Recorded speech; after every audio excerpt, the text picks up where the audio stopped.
මුලින්ම ඔයාලා ඉගෙන ගන්න ඕනේ මේ can කියන වචනේ අර්ථය පුළුවන් කියන දේ වුණාට අපිට හැම අවස්ථාවකම පුළුවන් කියන අර්ථය ඉස්මතු කරන්න can කියන වචනේ භාවිතා කරන්න බෑ. උදාහරණයක් විදිහට මම කිව්වොත් දැන් අපි ළඟ තියෙන හැකියාවන් ගැන කතා කරන්න මට මේක පුළුවන් අරක පුළුවන් මෙන්න මේ වගේ හැකියාවන් ගැන කතා කරන්න can කියන වචනේ අපිට භාවිතා කරන්න පුළුවන්. ඒ වගේම මට හරි තව කෙනෙක්ට හරි කරන්න පුළුවන් කියලා හිතෙන දේවල් ගැන කතා කරන්නත් can කියන වචනේ භාවිතා කරන්න පුළුවන්. හැබැයි කිසිසේත්ම අනාගතයේදී පුළුවන් වෙයි කියලා හිතන දේවල් ගැන කතා කරන්න can කියන වචනය භාවිතා කරන්න බෑ. දැන් මම මේ කිව්වේ මොකක්ද කියලා මම මේ උදාහරණ වාක්‍යයත් එක්ක ඔයාලට පැහැදිලි කරන්නම්. පළවෙනි වාක්‍යය I can cook. මට උයන්න පුළුවන්. ඒ කියන්නේ මට තියෙන හැකියාවක් ගැන මම මේ කතා කරා. She can teach. ඇයට උගන්වන්න පුළුවන්. ඇයට තියෙන හැකියාවක් ගැන අපි දැන් මේ කතා කරනවා. දැන් මෙතනදී ගොඩක් අය අහන තවත් ප්‍රශ්නයක් තමයි he she it එක්ක අපි simple present වලදී ක්‍රියාපදයට s form එක es form එක ies form එක වගේ දේවල් එකතු කරනවානේ. teach කියලානේ අපි භාවිතා කරන්නේ. එහෙනම් can එක teach කියලා භාවිතා කරන්නේ නැත්තේ ඇයි කියලා. කිසිසේත්ම can, could, should, would, must වගේ වචන එක අපි ක්‍රියාපදයට මේ විදිහට s form, ies form, es form එකතු කරන්නේ නැහැ. They can help us. එයාලට පුළුවන් අපිට උදව් කරන්න. අපි තව කෙනෙක් දිහා බලලා එයාට මේ හැකියාව තියෙනවා කියලා හිතලා ඒ ගැන කතා කරනවා. හිතන්න හොඳටම සල්ලි තියෙන පවුලක් ඉන්නවා. හැබැයි අපි දුප්පත්. එහෙනම් අපි හිතනවා එයාලට පුළුවන් අපිට උදව් කරන්න කියලා. වෙන කෙනෙක්ට තියෙන හැකියාවක් ගැන අපි මේ කතා කරනවා. ඊළඟට we can manage it. අපිට පුළුවන් ඒක manage කරගන්න. කියන්නේ අපිට ඒක shape කරගන්න පුළුවන්, අපිට ඒක බලා ගන්න පුළුවන් කියන්නේ අන්න ඒ අර්ථය. අපිට තියෙනවා කියලා හිතන හැකියාවක් ගැන අපි මේ කතා කරනවා. ඊළඟට I think I can go there. මම හිතනවා මට එහෙ යන්න පුළුවන් කියලා. මට යම් කිසි දෙයක් කරන්න හැකියාවක් තියෙනවා කියලා හිතලා මම ඒ දේ ගැන කතා කරනවා. දැන් මේ කිසිම අවස්ථාවක මම අනාගතයේදී මට පුළුවන් වෙයි කියලා කිසිම දෙයක් කතා කරේ නැහැ. හිතන්න ඔයා ඉංග්‍රීසි කෝස් එකක් ෆලෝ කරනවා මේ මාස 3 ඇතුළත. එතකොට ඔයා හිතනවා දැන් මේ ඉංග්‍රීසි කෝස් එක නිසා මට ඉංග්‍රීසි කතා කරන්න පුළුවන් වෙයි කියලා. දැන් පුළුවන් වෙයි කියලා කිව්වහම ඕක අයිති වෙන්නේ අනාගත කාලයටනේ. දැන් ඉංග්‍රීසි කෝස් එක ෆලෝ කරන නිසා අනාගතයේදී ඉංග්‍රීසි කතා කරන්න පුළුවන් වෙයි කියලා තමයි හිතන්නේ. අන්න ඒ විදිහට අනාගතයේදී ලැබෙයි කියලා හිතන හැකියාවක් ගැන කතා කරන්න කිසිසේත්ම can කියන වචනය අපි භාවිතා කරන්නේ නැහැ. ඒ සඳහා අපි භාවිතා කරන්නේ will be able to කියන යෙදුම. ඉතින් ඒ ගැන මම මෙතන පැහැදිලි කරන්නේ නැහැ. මම මේ සම්බන්ධයෙන් වෙනම වීඩියෝ එකක් කරලා තියෙනවා. මේ උඩ තියෙන link එකෙන් ඔයාලට පුළුවන් ඒ පාඩම බලන්න. ඊළඟට can be කියන යෙදුම. මේ යෙදුම අපි භාවිතා කරනවා අපි යම් කිසි දෙයක් අනුමාන කරලා එහෙම වෙන්න ඇති, එහෙම වෙන්න පුළුවන් කියන අර්ථය ඉස්මතු කරනවා නම්. පළවෙනි උදාහරණය she can be new teacher. එයා අලුත් ටීචර් වෙන්න ඇති. එහෙම නැත්නම් එයා අලුත් ටීචර් වෙන්න ඕනේ. ඔයා පාසලේදී අලුත් ගුරුවරියක් දකිනවා. ඔයාලට කලින් ආරංචියක් ඇවිල්ලා තියෙනවා අලුතෙන් ටීචර් කෙනෙක් ඉස්කෝලේට එනවා කියලා. එහෙනම් ඔයා තව යාළුවෙක්ට කියනවා she can be new teacher. එයා අලුත් ටීචර් වෙන්න ඇති. ඔයා අනුමාන කළා තමයි ඒ දේ කියන්නේ. he can be our friend's brother. ඔහු වෙන්න පුළුවන් අපේ යාළුවගේ සහෝදරයා. එහෙම නැත්නම් ඔහු අපේ යාළුවගේ සහෝදරයා වෙන්න පුළුවන්. he can be කියලා කියන්නේ ඔහු වෙන්න පුළුවන්. our friends කියලා කියන්නේ අපේ යාළුවගේ. brother කියලා කියන්නේ සහෝදරයා. it can be your car. ඒක ඔයාගේ කාර් එක වෙන්න පුළුවන්. දැන් බලන්න ප්‍රාණවාචී දේවල් වගේම අප්‍රාණවාචී දේවල් වෙනුවෙනුත් අපිට පුළුවන් මේ can be කියන යෙදුම භාවිතා කරන්න. පාරේ යනකොට ඔයාගේ හොඳම යාළුවගේ වාහනේ වගේම වාහනයක් නවත්තලා තියෙනවා. දැන් ඔයා එකපාර මේ වාහනේ දැකලා රැවටිලා කියනවා අරක ඔයාගේ කාර් එක වෙන්න ඕනේ. එහෙම නැත්නම් අරක ඔයාගේ කාර් එක වෙන්න පුළුවන් කියලා. it can be ඒක වෙන්න පුළුවන් your car. ඔයාගේ කාර් එක. they can be our children. ඒගොල්ලෝ අපේ දරුවෝ වෙන්න පුළුවන්. ඔයාලගේ ළමයි ටික එකපාරට ඉස්කෝලේ ඉවර වෙලා බලද්දි හිටියේ නැහැ කියලා හිතන්නකො ඉස්කෝලේ. කවුරු හරි අම්ම කෙනෙක් කියනවා ළමයි ටිකක් ග්‍රවුන්ඩ් එකේ සෙල්ලම් කරනවා කියලා. එහෙනම් ඔයා අනුමාන කරලා තව අම්ම කෙනෙක්ට කියනවා එහෙනම් ඒ අපේ ළමයි වෙන්නේ නැති කියලා. කොහොමද කියන්නේ? they can be ඒගොල්ලෝ වෙන්න පුළුවන් our children අපේ ළමයි. could කියන වචනය can එකේ අතීත කාල ස්වරූපය. අතීත කාලයේදී එහෙම නැත්නම් කලින් යම්කිසි හැකියාවක් තිබුණා නම් ඔබට හෝ තව කෙනෙක්ට අන්න ඒ දේ ගැන කතා කරන්න could කියන වචනය අපිට භාවිතා කරන්න පුළුවන්.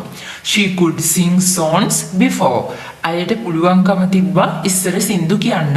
ඒ කියන්නේ මේ වෙනකොට ඒ හැකියාව තියෙන්නත් පුළුවන් නොතිබෙන්නත් පුළුවන්. හැබැයි ඔයා දන්නේ ඇගේ පෙර තත්ත්වය කලින් කාලේ. ඒ කාලේ නම් එයාට හොඳට සින්දු කියන්න පුළුවන්. she could sing songs before. ඊළඟ වාක්‍ය he could understand me back then. එදා ඔහුට පුළුවන්කම තිබුණා මාව තේරුම් ගන්න. he could කියලා කියන්නේ ඔහුට පුළුවන් වුණා. understand කියලා කියන්නේ තේරුම් ගන්න. me කියලා කියන්නේ මාව. back then කියලා කියන්නේ එදා කියන අර්ථය. ඊළඟට we could face to the exam well. අපිට පුළුවන් වුණා එක්සෑම් එකට හොඳින් මුහුණ දෙන්න. දැන් මේ සිද්ධිය සිද්ධ වෙලා ඉවරයි. ඊයේ හෝ පෙරේදා හෝ ගිය මාසේ හෝ කොහොම හරි ඔයාට පුළුවන් වුණා නම් ඔයාලට පුළුවන් වුණා නම් එක්සෑම් එකකට හොඳට ෆේස් කරන්න. ඔයාට පුළුවන් දැන් ඒ ගැන කතා කරන්න මෙන්න මේ විදිහට. we could face අපිට පුළුවන් වුණා මුහුණ දෙන්න to the exam එකට well කියලා කියන්නේ හොඳින්.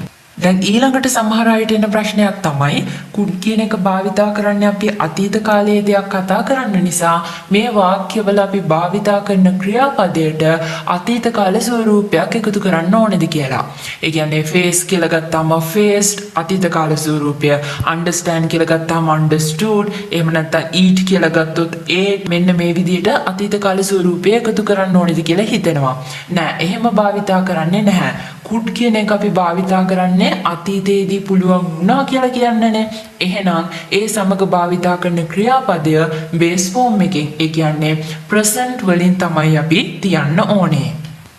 ඊළඟට could have කියන එක අපි භාවිතා කරනවා අතීතයේදී අපිට යම්කිසි දෙයක් කරන්න පුළුවන්කම තිබ්බා.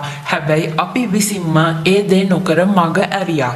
පස්සේ අපි කියනවනේ ওই වගේ දේවල් වලදී අනේ මම ඒක කළේ නෑ. හැබැයි මට ඒ විදිහට කරන්න තිබ්බා කියලා.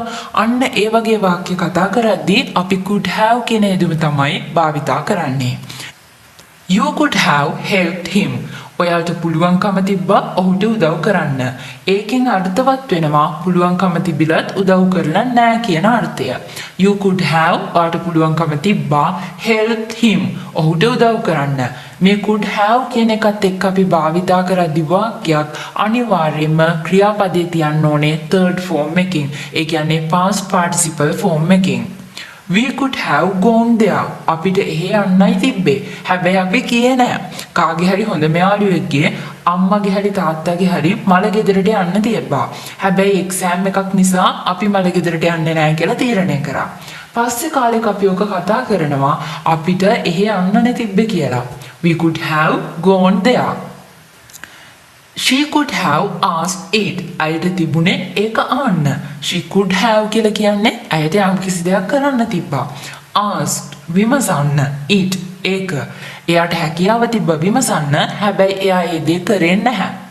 They could have visit that place. ඔවුන්ට තිබුණා ඒ ස්ථානය ගිහිල්ලා බලන්න.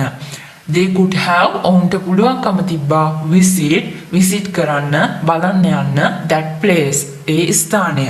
හැබැයි ඔවුන් එහෙම කරේ නැහැ. දැන් අපි මේ කතා කරපු හැම අවස්ථාවකට අදාළවම නෙගටිව් ෆෝම්ස් ටික අපි කතා කරේ නෑනේ.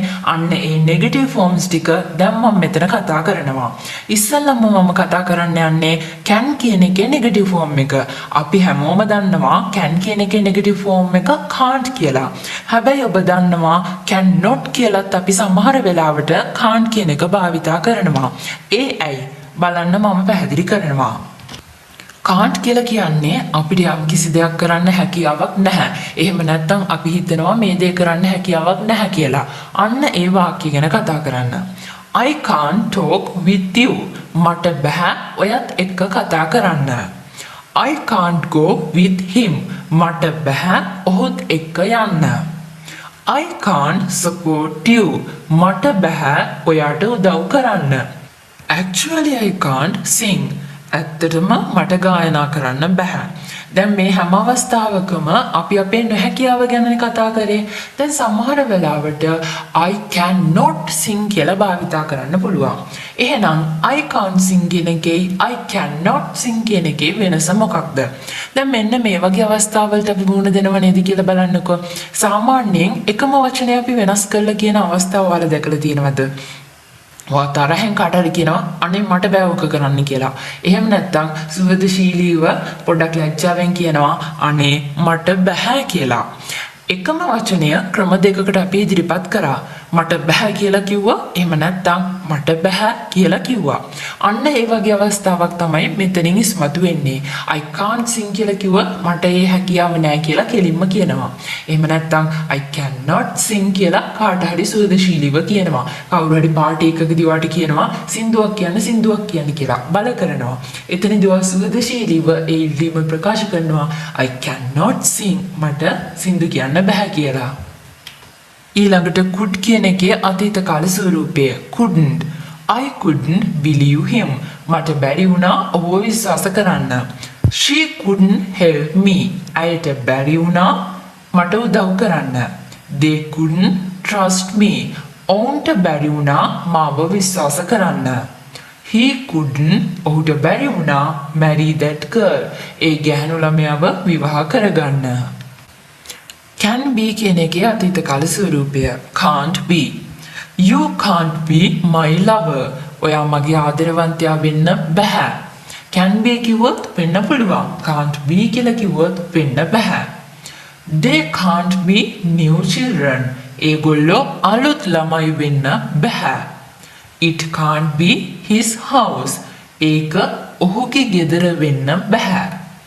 යම් කිසි දෙයක් වෙන්න බෑ ඒ විදිහට වෙන්න ඉඩක් නැහැ මෙන්න මේ වගේ අර්ථයන් ඉස්මතු කරන්න can't be කියන යෙදුම අපි භාවිතා කරනවා.